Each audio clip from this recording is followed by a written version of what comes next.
Hi everybody, we get asked time and time again how we make it work as a couple out on the road. We live in our truck 24/7 and it's been about 4 years now, so we were asked to do a video and just share some of our tips on how we do make it work. First and foremost, if you don't like each other to begin with, you're never going to be able to do it 24/7 on the road. Yeah, that's the key, is to have a good chemistry from the start. If you don't, it's only going to get worse from there. Another important factor is, if you do make a decision to go out on the road together, it needs to be a mutual decision, Definitely. because if one of you drags the other out there, it'll turn into resentment in a hurry, and you're just looking for some punishing times ahead. It's really about compromise. Yeah. Having a foundation to start with, where the chemistry's there, and you get along well and like being in each other's space. Because these trucks are not big. I mean, pretty much 6 foot by 8 foot is the little box you live in. Which brings up another point. The more organized you are and that you each have your set of jobs or chores or routine that you're in, the easier it makes it is for you out here too.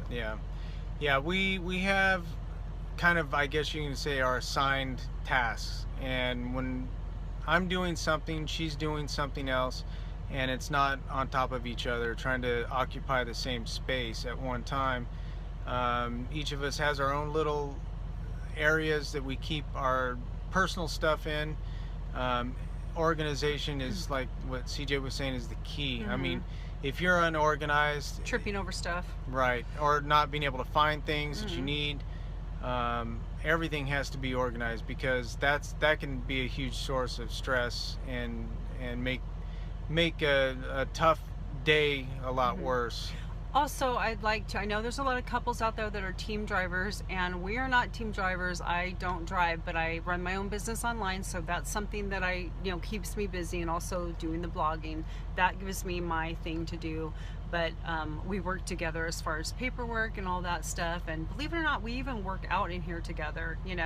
We just make it work. But another important thing, I think, is respecting each other and having a great sense of humor. You really have to have a sense of humor out here to make it work. And you can't really fight, because if you fight, it's like, where are you gonna go? 2 feet behind them? You just have to work it out. You have to communicate. Communicate is huge. Yeah, and that's the other factor, is communication. Is hugely important, because if there is an issue, like she said, you can't just go, okay, I'm going to take a drive or take a walk or whatever. I mean, you're right there, and you do have to talk about it and resolve it and move past it and grow from it, and whatever the case may be. But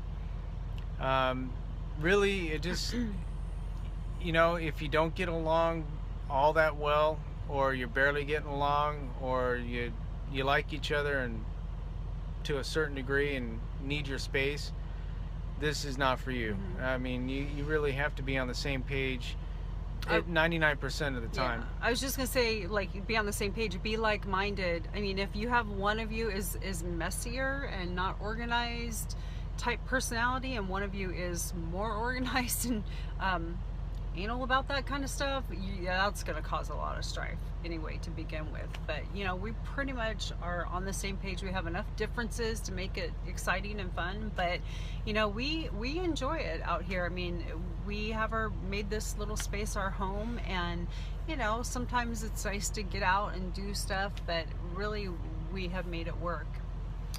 Yeah, and some days are harder than other days. You get into the monotony of it, and you get a little cabin fever going, and you got to mix it up a bit.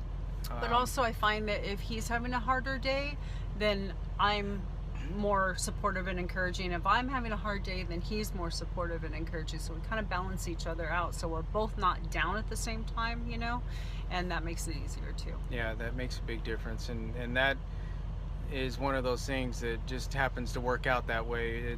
It's luck and a blessing all at once.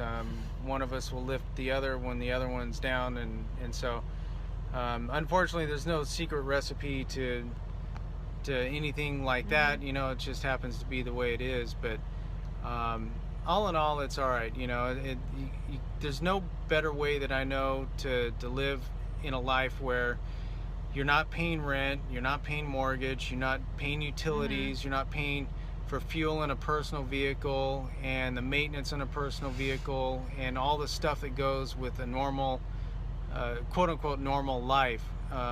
So you're basically living for free. I mean, of course, you're paying for your food and, you know, cell phones, things like that, and whatever bills you might have. But it's a great way, you know, to if you stay dedicated to it and stay in it, you know, there's no reason in 10 years of doing it that you can't finally just get off the road and pay cash for a house, you know, and not have to worry about a mortgage, and not have to pay a mortgage until the day you die, basically. So Yeah, and I would just say, you know, after if you think you're a good fit for this, and definitely go for it, give it a shot. You never know. We were literally married 7 months before we put everything in storage, and have lived the last 4 years on the road. So, and we're making it work. So you just never know till you try it. So I hope this helps to give you some perspective and encourage you to, you know, go for it if this is something you're thinking and you think you have the dynamics to make it work.